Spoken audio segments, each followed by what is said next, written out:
મારું નામ સૌરભ કુમાર અશોકભાઈ ત્રિવેદી છે. હું વણિયાદ ગામનો રહેવાસી છું. લોકશાહીના પર્વમાં જે ગ્રામ પંચાયતની ચૂંટણી છે એમાં મેં સરપંચ પદ માટે ઉમેદવારી કરી હતી, જેનું આજે મતદાન હોય. હું મારા મત વિસ્તારમાંથી પરત આવી રહ્યો હતો. તે દરમિયાન કેટલાક અજાણ્યા શખ્સોએ મારી ગાડીનો ઘેરાવ કરી અને મને જાનથી મારી નાખવા માટે પાછળથી પથ્થરનો હિચકારો હુમલો કર્યો અને એમાં મારા ગાડીના કાચ તૂટી ગયા.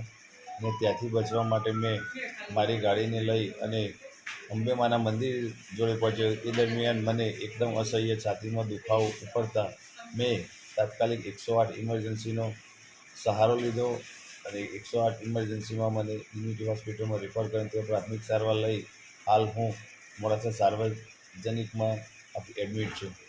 આ હુમલો કયા વિસ્તારમાં કરવામાં આવ્યો છે? આ હુમલો ગ્રામ પંચાયતની સામે હવાડા પાસે કરવામાં આવ્યો હતો. કયું ગામ? વણિયાદ ગ્રામ પંચાયત. આ બાબતે પોલીસને જાણ કરવામાં આવી છે?